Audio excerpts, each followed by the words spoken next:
100 milhões. Esse é o número de católicos no Brasil.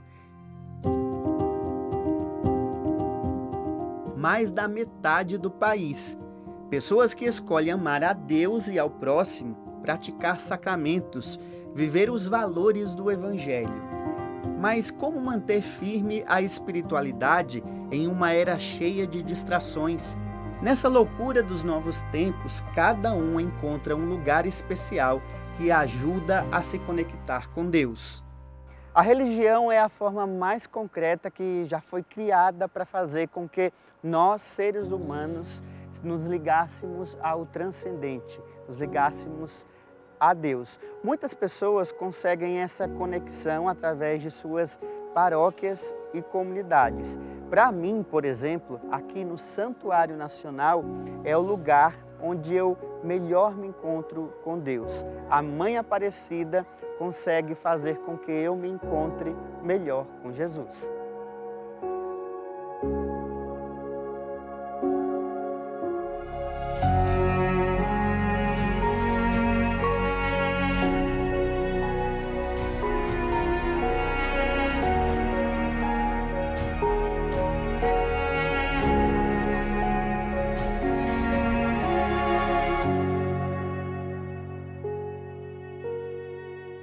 De acordo com o Censo Demográfico 2022, a população católica corresponde a 56,7% da população. O catolicismo ainda é a religião predominante em 5.300 dos 5.570 municípios brasileiros. O que a gente pode enxergar diante desses números, na sua opinião? É muito importante a gente não olhar os números que são imediatos e nem os números frios. Então, a gente precisa ver que os números têm uma dinâmica, que eles estão relacionados a um contexto da nossa realidade brasileira e ao contexto da pluralidade das religiões, que é uma característica muito forte no Brasil desde sempre, né? Então, o que a gente vai vendo é um ajuste da população brasileira a essa realidade de pluralidade. E o catolicismo, ele é maioria em todas as regiões do Brasil, quando nós olhamos os dados do censo. Tem mais concentração no Nordeste e mais concentração no Sul. Mas em quase todos os municípios do Brasil, os católicos são um grupo que predomina. Eu já morei 4 anos no Nordeste, trabalhando em Recife e aqui e no Rio, né? Então eu acho que um ponto comum, que é uma riqueza para nós e que eventualmente a gente coloca como se fosse algo menor, é a devoção popular, não é? Então eu acho que a devoção popular, ou as devoções populares, sejam elas quais sejam, elas guardam e nos ajudam, e ajudam as pessoas a guardar um valor afetivo pelo catolicismo, pelo cristianismo, pela fé católica, pela igreja, não é? Então, no Nordeste, essa época, é clássico a festa de São João, que é muito mais importante naquele contexto do que o Natal. São João no Nordeste, eles falam, nós temos que vivenciar o São João, e é verdade. E é muito mais vivenciado, então é onde as famílias que estão no Sudeste sobem para reencontrar, para vivenciar esse momento. Ah, todo mundo ali é católico? Não. Não necessariamente católico, expressante, engajado nas comunidades, etc. Mas elas guardam consigo um elemento de fé importante, que é essa expressão no São João, que é a expressão em outras regiões do país, em outras devoções, como por exemplo Nossa Senhora Aparecida, não é? Quer dizer, o santuário, não necessariamente todo mundo que vai ao santuário é um católico engajado nas comunidades, etc, etc, mas ele guarda esse sentimento de amor, de devoção, de carinho, de expressão religiosa por Nossa Senhora Aparecida e por outras que a gente pudesse citar. Um outro elemento que aí já é muito do contexto brasileiro, eu acho que é a própria expressão gestual, expressão litúrgica, expressão, não é? Que nós temos uma pluralidade, não é? Hoje, então, a gente vai de A a Z e todos são são liturgias válidas, são cultos que são válidos, etc., mas que permitem às pessoas identificar a sua personalidade com aquele tipo de expressão, de liturgia, de forma de cantar, de forma de rezar, de forma de ser. Isso é muito próprio da Igreja do Brasil. E se tem gente que deixa a religião de lado, muitos outros retornam e amadurecem a fé. É o caso do casal Franciele e Guilherme.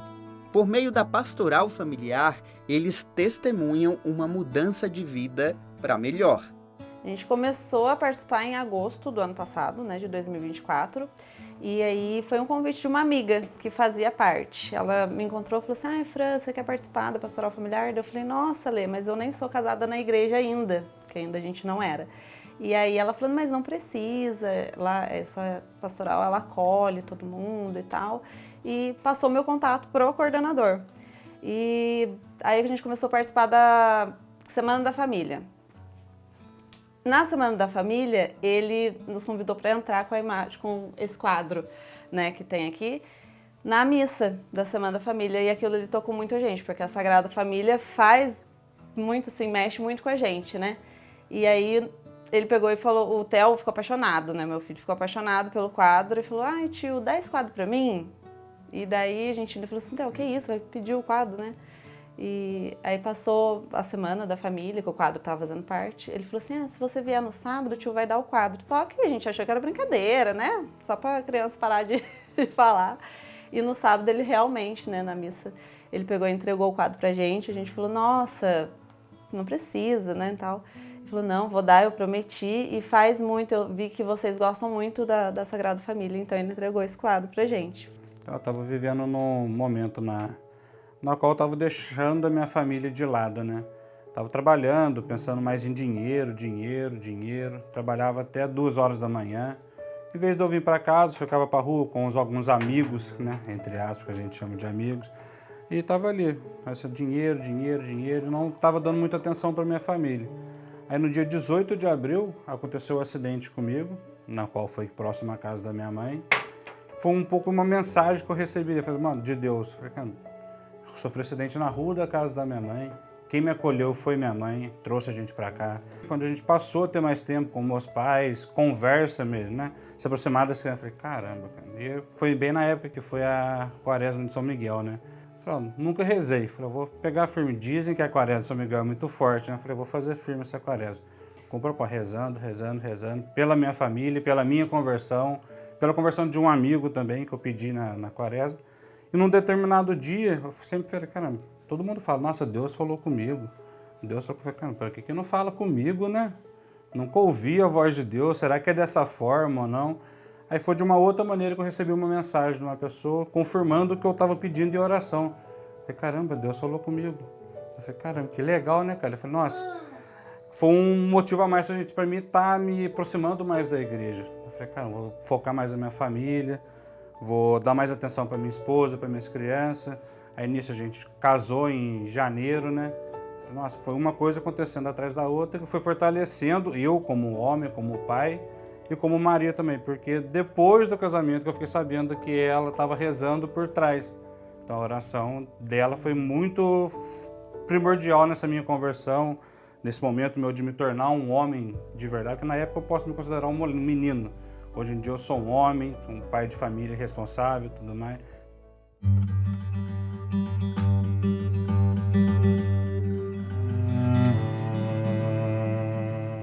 Para que a igreja permaneça existindo, é preciso de adeptos, ou seja, pessoas que se identificam com aquela religiosidade. No caso da Igreja Católica, para que ela continue viva aí nos próximos séculos, como já foi até o momento, é preciso que haja algo que nós chamamos de transmissão da fé, que é, por exemplo, quando os pais transmitem para os filhos os valores, as crenças e a doutrina daquela determinada religião. No nosso caso, a Igreja Católica.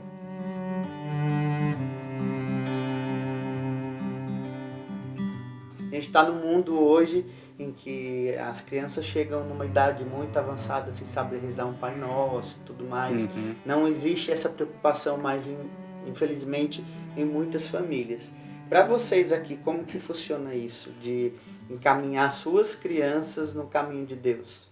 A gente faz parte do movimento de cursilhos, né, da arquidiocese, e eles vão sempre com a gente. Todo encontro, toda reunião, tudo eles vão com a gente. E lá tem uma parte que é para as crianças também, sabe, e que ensinam eles a rezar. A minha filha mais velha, ela tá fazendo catequese agora, então a gente ensina. Todo dia de manhã, antes de ir para a escola, ela estuda de manhã, a gente reza antes de sair de casa. Não saímos de casa sem rezar. Se a gente acorda atrasado, acontece alguma coisa, mesmo que a gente saia daqui da nossa casa sem rezar, a gente vai rezando até o caminho da escola, para ela não entrar na escola sem fazer a oração, né? A Luna e o Theo já vivem a fé na prática. É algo que já está na vida deles. A mãezinha foi o seu pedido de presente de Natal? Sim, Por que você pediu a mãezinha? porque se eu pedisse outra coisa, eu não ia gostar muito.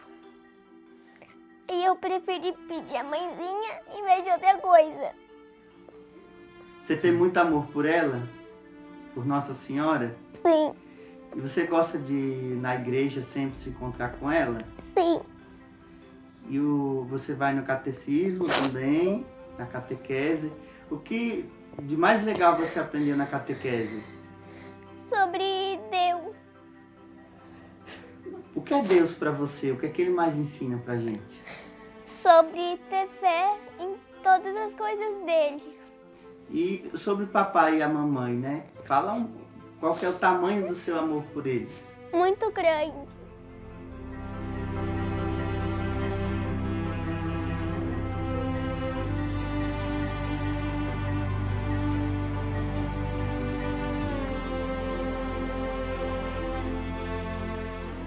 Tem gente que mal começou a vida e já realiza um verdadeiro apostolado para outras crianças.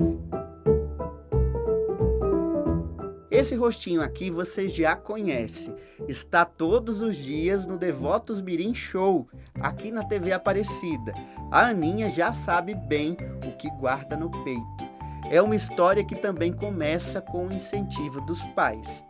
Para você, qual que é a importância da gente colocar os filhos no caminho da fé?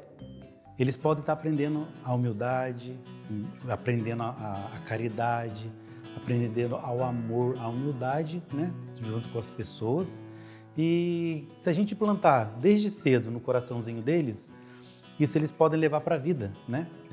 Por mais que o mundo traga oportunidades, está plantado no coração deles. Isso vai florir e vai fazer com que ele vai discernir o caminho que eles vão tomar.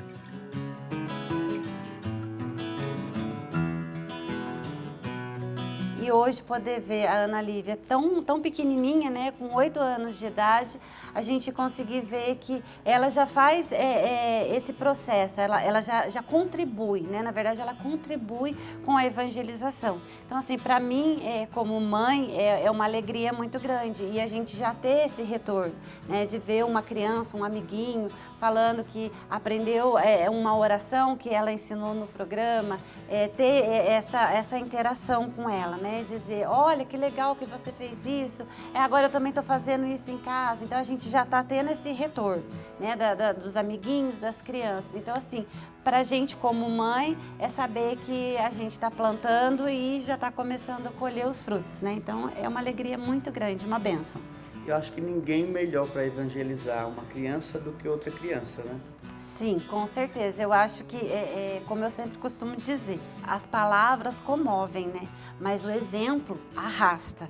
Então a gente tem muito isso dentro de casa como família, né? Não basta eu falar para Ana Lívia alguma coisa, né? Ana, você precisa ir à missa. Mas ela vê a mãe e o pai indo à missa, isso faz toda uma diferença. E no coração de uma criança, aqui a gente vê a alegria de servir a igreja pulsar cada vez com mais vontade. Quem sabe aqui nasce uma nova comunicadora da igreja para o futuro. Eu vou me inspirar mais no meu programa. Eu tô vendo como eu falo, tô vendo se eu tô errando alguma coisa, alguma palavra. E tô amando mesmo o meu programa. Então você está se dedicando, né? Isso. E você já tem amiguinhos que você fez por conta do programa? Sim, eu já tenho muitos amiguinhos. Eu tenho a Isadora e todos os meus amigos do meu colégio. O seu programa, ele é feito para os devotos mirins, certo? E os devotos mirins são devotos de Nossa Senhora Aparecida, né? O que é que você acha mais lindo nos devotos mirins? Eu amo quando eles cantam, eu amo os desenhos dele, eu amo tudo deles. E o seu amor por Nossa Senhora? Como que é o seu amor por Nossa Senhora? O meu amor de Nossa Senhora é quando eu estava na barriga da minha mãe, eu já estava com Nossa Senhora dentro dos meus corações. Meu amor pelo Jesus Cristo é muito grande. Eu amo Jesus Cristo. Você também tem um talento para compor música. Você compôs a música do Pãozinho de Frei Galvão, né? Quem te deu essa ideia? Foi meu pai e minha mãe. Meu pai comprou um pão e eu estava comendo. Daí eu falei, nossa pai, que pão bom. Daí o meu pai, é o pão de Frei Galvão. Daí cada dia da semana o meu pai e a minha mãe estavam me ajudando a criar até que a gente criou. Pãozinho bom, pãozinho bom, pãozinho bom, é o pão de Frei Galvão. Com alegria e devoção, eu pego o pão de Frei Galvão. Daí formou a música, daí eu falei pro Frei Diego. Daí ele falou, aqui tem a nossa artista. Daí eu fui lá na frente e cantei a música do Pãozinho Bom. E daí todo dia da semana tem um pãozinho de Frei Galvão lá no Frei Galvão. E você acha que todas as crianças deveriam conhecer Jesus e Nossa Senhora? Sim, claro que tem que conhecer. Mas principalmente por quê? Porque a Nossa Senhora é nossa rainha e Jesus Cristo é o nosso rei. E todo mundo é filhos deles. Pãozinho bom é o pão de Frei Galvão. Com alegria e devoção. Eu pego o pão de Frei Galvão.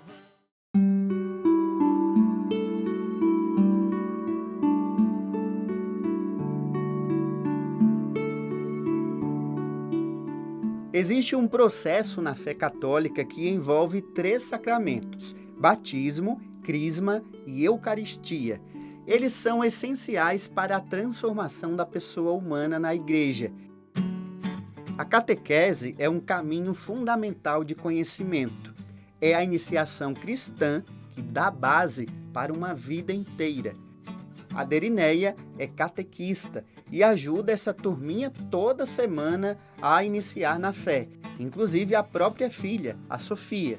Eu sou professora também, né? E a gente vê nas crianças uma busca, assim, por, né? Às vezes não tem em casa uma família que auxilie nesse aspecto espiritual, de estar levando para a igreja, né?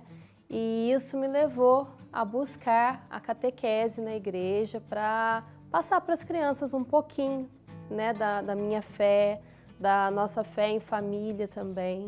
Dá para ver que a Sofia está dedicada, já tem na ponta da língua o que aprendeu na catequese e até já escreveu um livro sobre a Aparecida.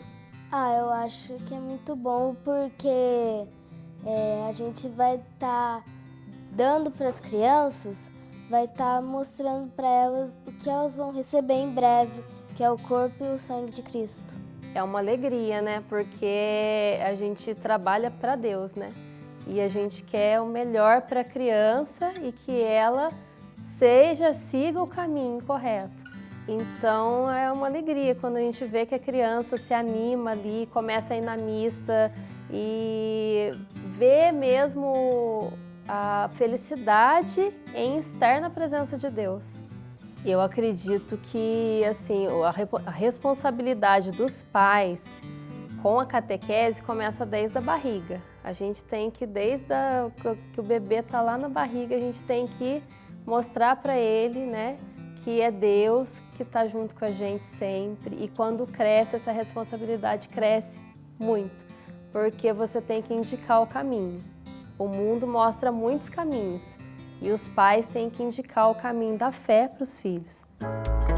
Quem vai crescendo no caminho da fé, naturalmente chega na adolescência já engajado, e essa turma aqui dá show.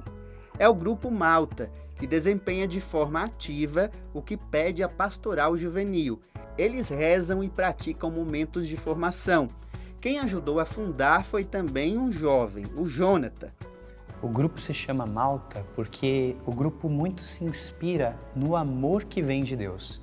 Malta significa movimento de adolescentes unidos na trindade de amor. Então, o nosso carisma se baseia no reconhecimento de que Deus é amor, de que Deus é um em três, de que com Deus não existe solidão. Então, é porque nós nos inspiramos no amor de Deus que temos esse nome. Quando o nosso grupo foi fundado, nós não tínhamos um movimento de adolescentes. O grupo de jovens estava se fechando por falta de membros. Os adolescentes da Crisma se viam um pouco perdidos, sem norte. E agora? O que a gente pode fazer? Qual é o nosso espaço na igreja? E o grupo veio então como uma resposta de Deus, de fato, para que os jovens pudessem aqui encontrar o seu lugar. Então, eu diria que foi de uma necessidade para que os jovens pudessem ter mais espaço, para que os jovens pudessem ser protagonistas na evangelização, que o Malta nasceu. E olha só, aqui eles se encontram todos os domingos para um momento de formação. Um momento em que esses jovens, esses adolescentes buscam um encontro não só consigo mesmos, mas com os outros e com Deus. Eles buscam, dentro da juventude deles, serem melhores católicos e melhores para o mundo, para quando a idade adulta chegar. Eu estava na minha Crisma ainda, aqui mesmo na comunidade, estava terminando, e a gente faz um teatro todo final de ano, né? Daí o Jonathan veio e perguntou para mim, falou, tá precisando de gente fazer o teatro, soldados, não tem fala, não tem nada, tranquilo, você aceita fazer? Aceito. E como é algo do grupo em si, eu convivi bastante nesse meio tempo do teatro com o pessoal do grupo.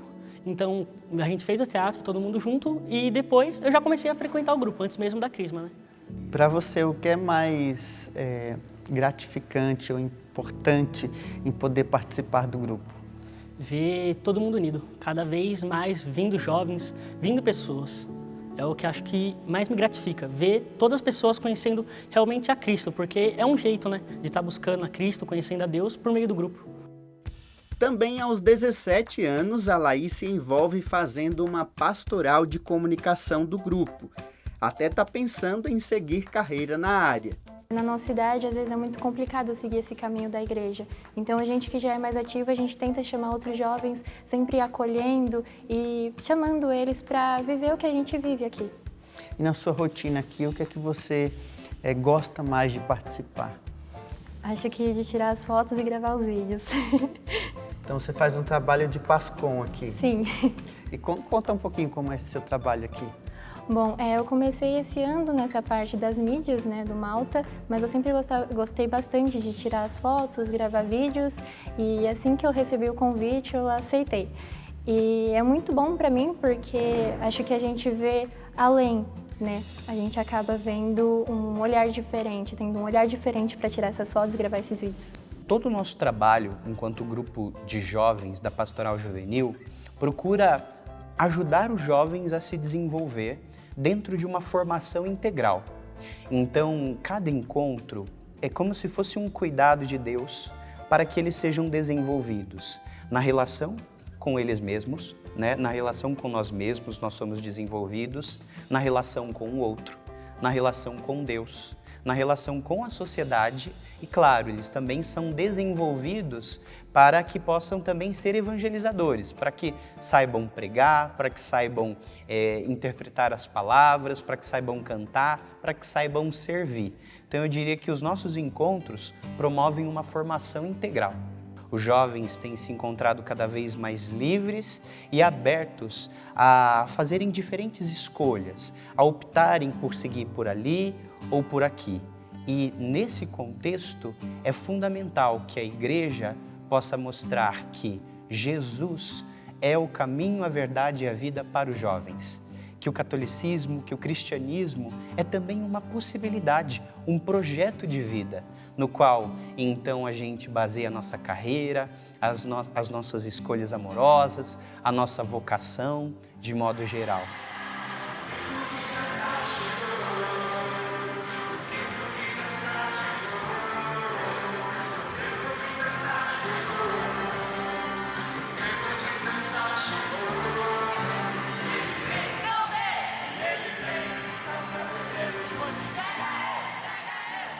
É interessante da gente observar a igreja buscando modernizar sua linguagem, buscando modernizar as formas de comunicação. A figura do Papa Francisco teve um papel importante, como um Papa que teve uma presença internacional, um carisma que se mostrou próximo das pessoas, principalmente quando ele veio ao Brasil em 2013. A Jornada Mundial da Juventude marcou a aproximação da Igreja Católica na figura do Papa com a juventude, o Sínodo da Amazônia, realizado aqui, a preocupação com a Amazônia, com o meio ambiente. Tudo isso tem um significado e pode representar, a gente não pode afirmar assim categoricamente, mas pode representar esse resultado de ações que a Igreja Católica tomou para si para refazer o seu caminho com os fiéis. Aliás, a Conferência Nacional dos Bispos do Brasil, a CNBB, por meio da Pastoral da Comunicação Nacional e da Comissão Episcopal para a Juventude, concebeu uma ideia que está dando certo. São os missionários digitais. No mundo em que a informação é um prato cheio para o bem ou para o mal, ter gente de responsabilidade atuando nas redes é importante. É o caso do Railson.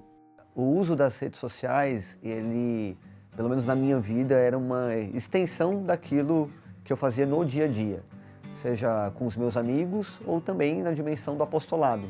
Então, visitava alguma igreja ou estava organizando algum encontro de adoração, de catequese, de louvor, e usava as redes sociais para ou publicar as fotos, ou divulgar, fazer o convite, ou partilhar alguma coisa sobre a fé.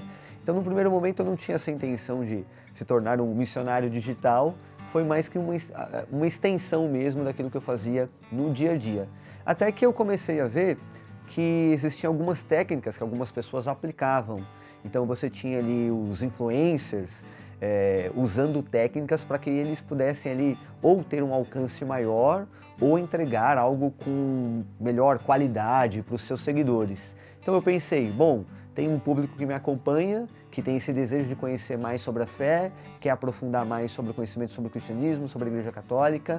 Então, assim como eu busco oferecer para a minha paróquia uma missão com qualidade, uma catequese bem fundamentada, vou procurar também ofertar da melhor forma através das redes sociais. Então comecei a tentar ali colocar legenda no vídeo, fazer uma edição, uma música de fundo, coisa do tipo.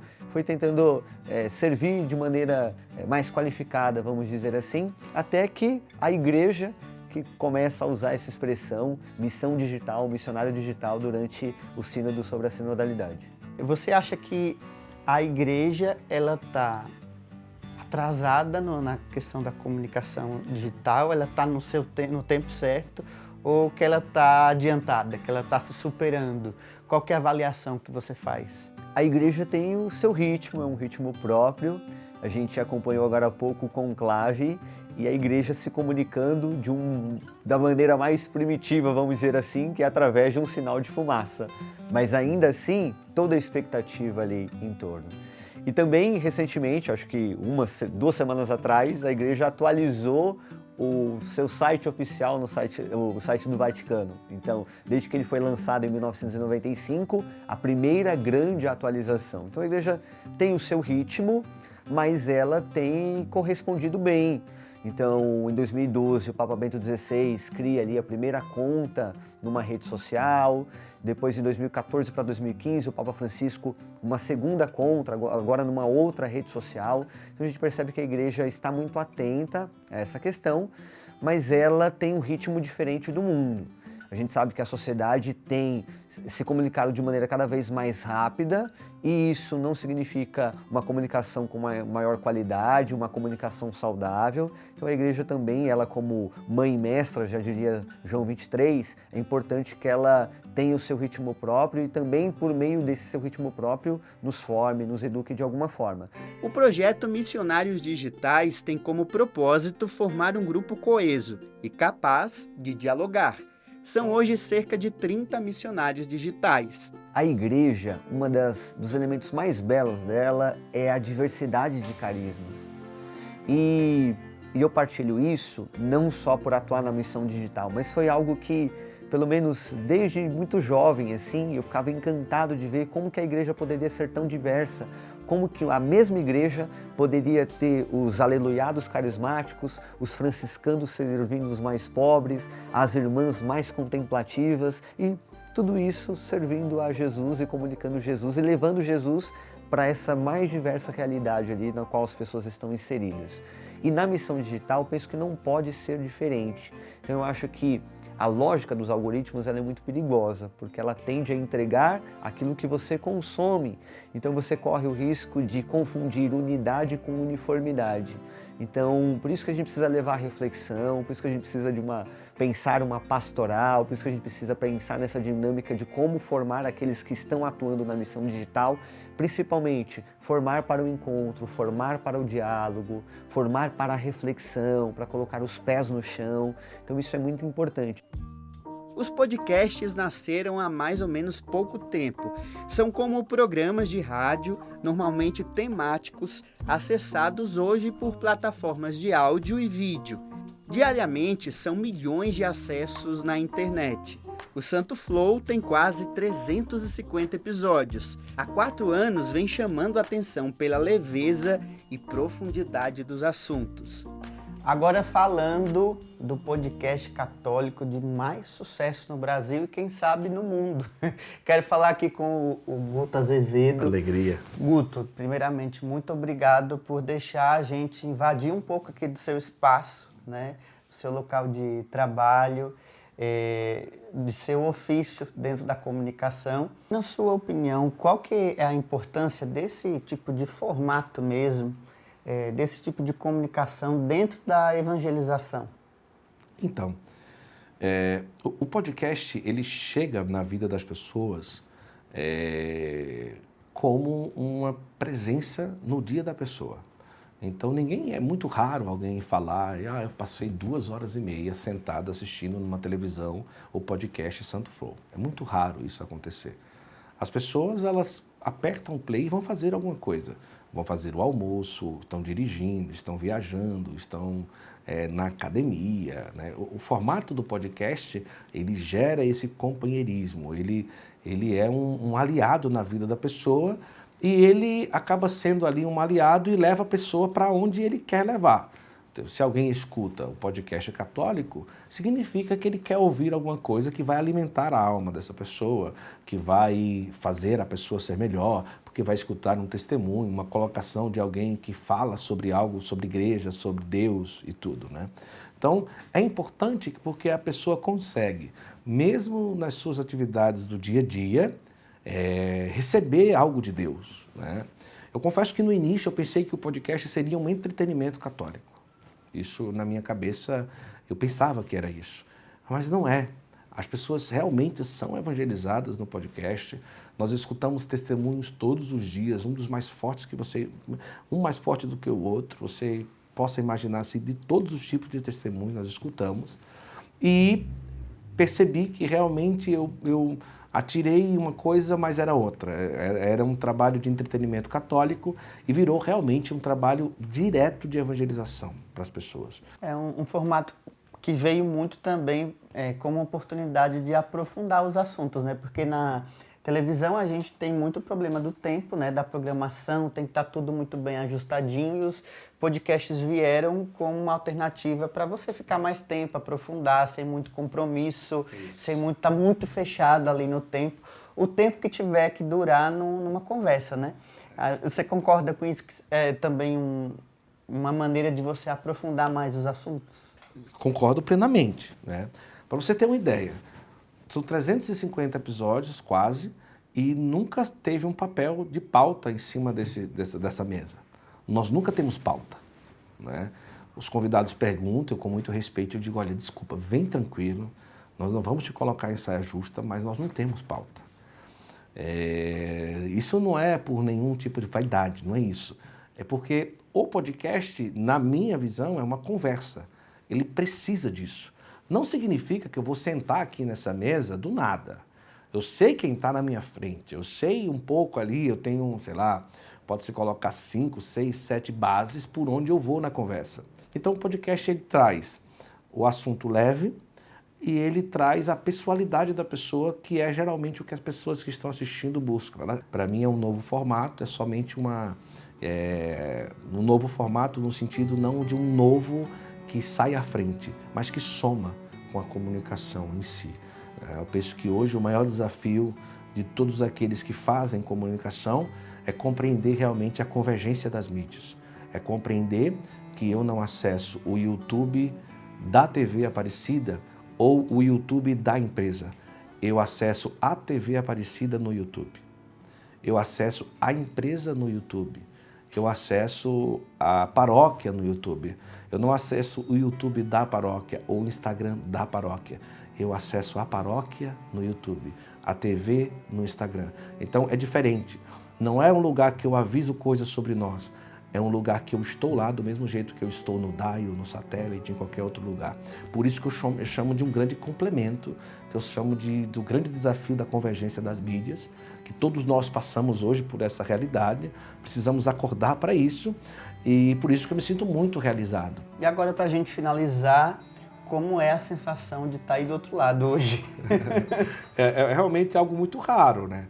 Aqui mesmo foram realidades bem raras, né? E eu me sinto muito à vontade para conversar, né?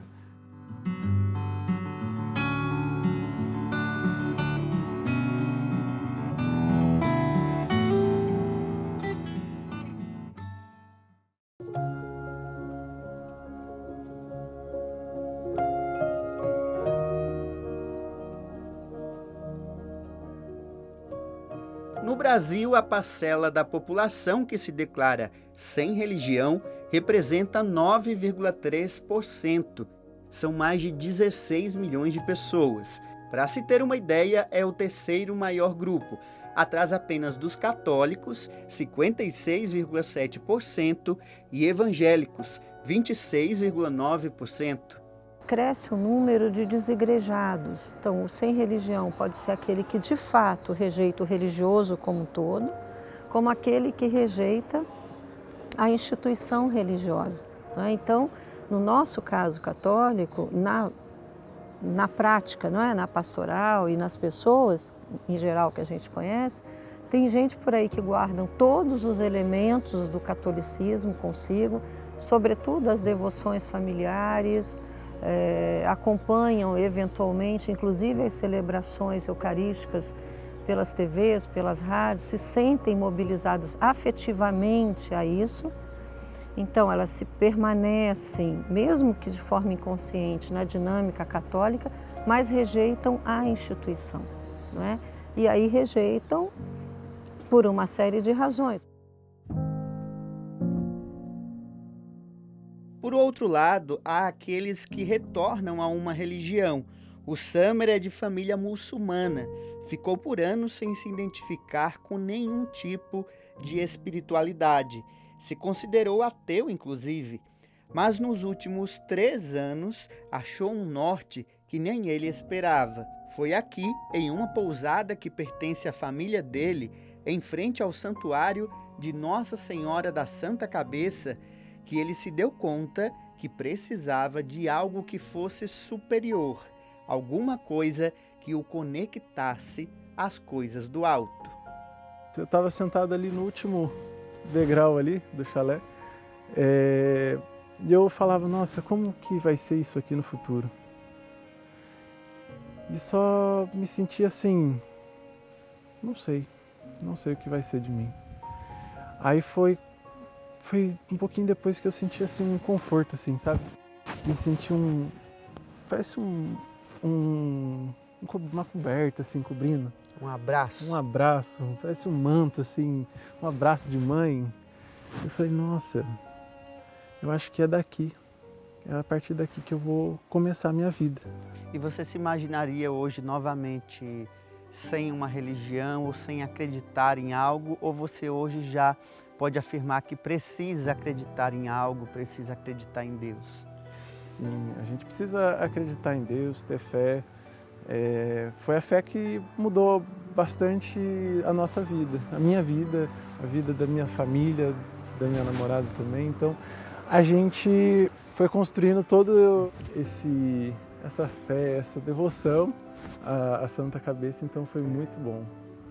Foi muito bom. Então eu fico convicto de que a gente precisa ter fé, a gente precisa estar ali lendo a palavra, rezando, acompanhando toda semana e também praticando as virtudes, né? A gente praticando as virtudes do amor, da compaixão, tudo mais. Então a gente eu acho que eu estou num caminho. Tá feliz com a sua escolha? Tô muito feliz. E sua família, sendo de uma origem muçulmana, aceitou bem essa sua decisão, essa sua escolha? Está em processo ainda. Está em processo ainda. Minha família ainda tem muitas raízes ali do muçulmano, mas tem, vamos dizer assim, alguns traços ali do católico. Meu pai, inclusive, ele está se encontrando também na Igreja Católica. Minha mãe, que é natural de lá, do Líbano, então ela já veio muçulmana, mas ainda ela tá no processo de quebrando esses paradigmas, né? Então está sendo um processo muito bom até para ela, que eu vejo. Esse padre explica que a religião cumpre um papel fundamental na vida da pessoa humana. A palavra religião, ela vem da palavra religar, né? Então a religião é o que liga, né? Ou religa aquilo que somos nós, seres humanos ou pessoas, e nós constatamos isso na própria história, né, das civilizações, na história da humanidade, a presença religiosa, a necessidade que os seres humanos, né, nós seres humanos trazemos de nos conectarmos, né, de nos religarmos à divindade. E no cristianismo, qual a diferença? Em que o ser humano não precisa se desconectar, né, da sua dimensão terrena e muito menos da sua dimensão humana, mas para se conectar à divindade. Mas é Deus, é a divindade que o apóstolo Paulo vai dizer, né, despojou-se de sua grandeza, né, despojou-se de sua divindade e veio assumir a natureza humana. Muitos de nós brasileiros dizemos, eu sou católico, ou diz, eu sou católico não praticante. O que é necessário para a pessoa ser um católico de fato? Precisa o passo da conversão. A conversão é uma palavra que ela é usada muitas vezes na Sagrada Escritura. E o que significa essa palavra conversão? Eu sempre costumo perguntar para as pessoas que dirigem, né? Quando você está dirigindo numa estrada e você enxerga uma placa e nessa placa está conversão à direita, você continua em frente? Você vira à esquerda? Não. Você vai seguir o que a placa mandou, virar à direita. Portanto, a palavra conversão significa isto, mudança de rota, mudança de direção, né? Mudança de rumo. Então, o que é necessário para que alguém de fato seja cristão católico? Ele precisa de conversão e da vivência dos sacramentos. Então, qual é o primeiro sacramento da porta de entrada cristã? Aliás, a igreja primitiva chamava de mistérios, né? Então, somente participa da missa quem já foi introduzido nos mistérios. E o que eram os mistérios, né? Essa palavra em grego, que traduzida para o latim, sacramentum, né? Os sacramentos, para a nossa língua portuguesa. Então são os 3 primeiros os sacramentos da iniciação cristã, que é o batismo, a porta de entrada, o sacramento da crisma, que vai desembocar no 3º sacramento da iniciação cristã, que é a Eucaristia. As portas das igrejas sempre estão assim, ó, abertas.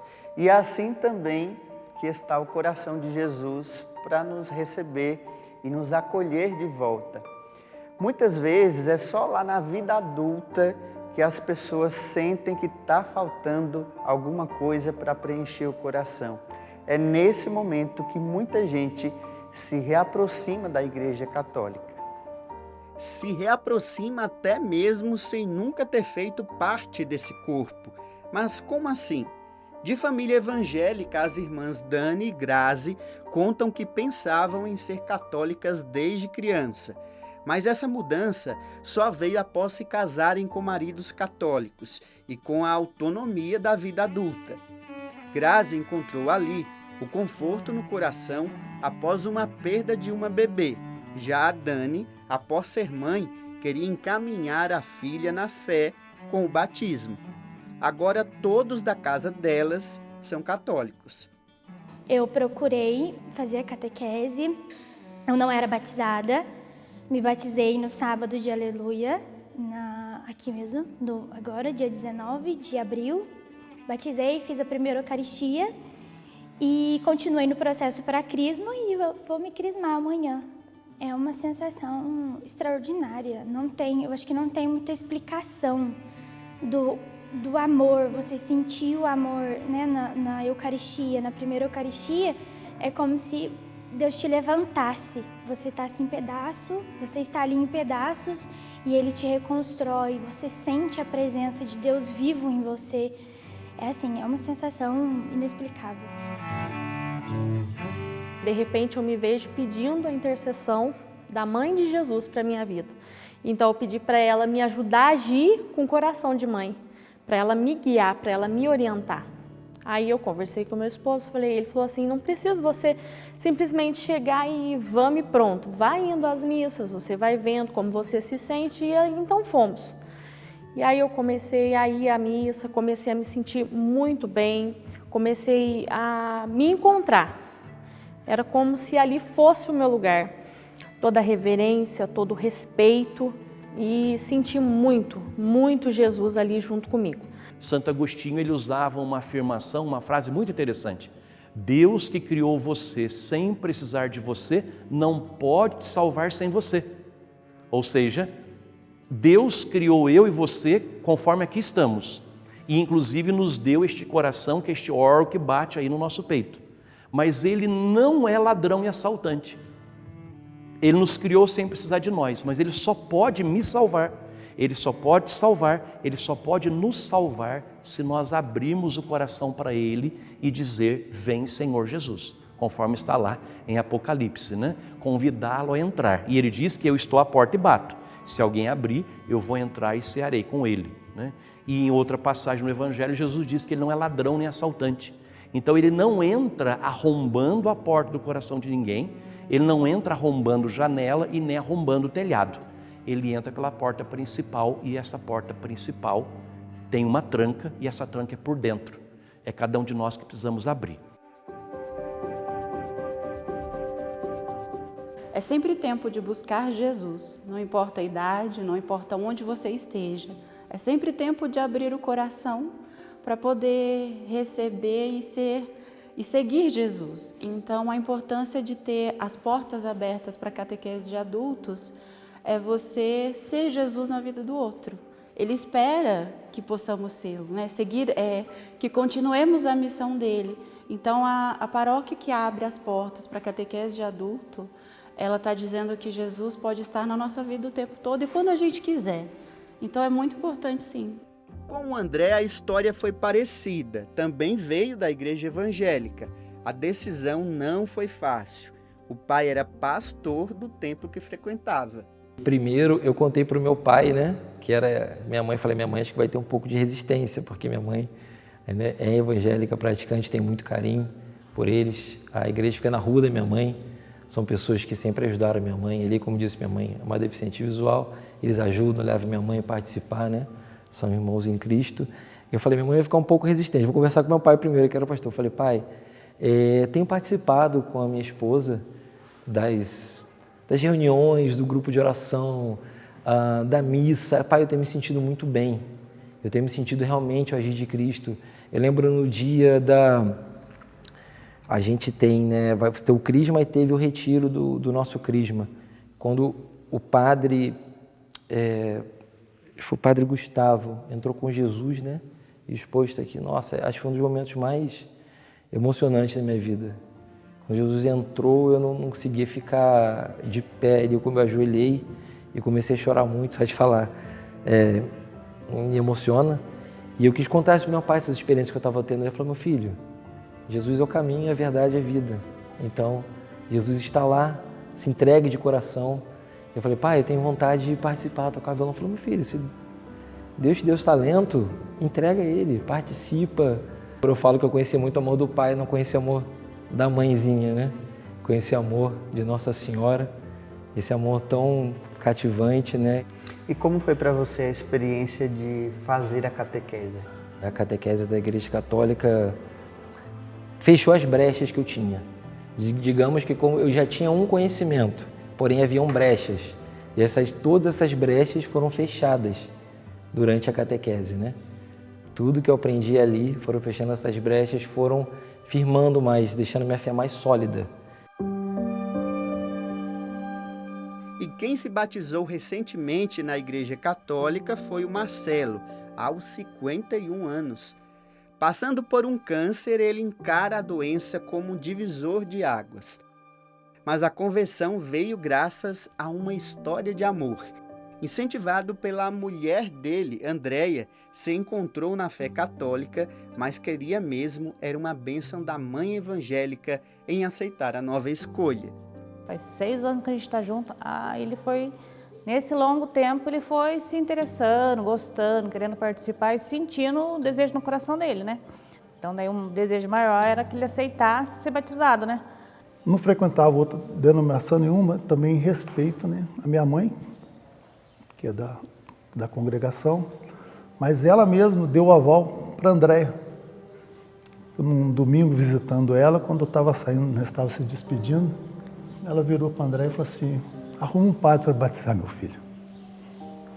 Então ali foi que eu precisava, selou que eu precisava seguir meu caminho, né?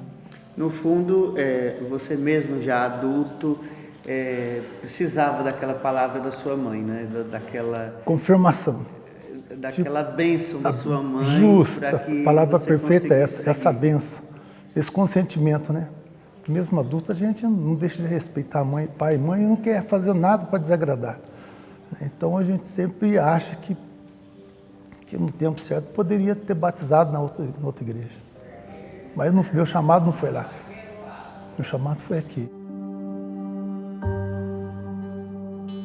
Então, nisso daí, tudo na hora certa, Deus foi encaminhando, colocando as coisas, foi abrindo as portas e falei assim, não tem outro caminho não.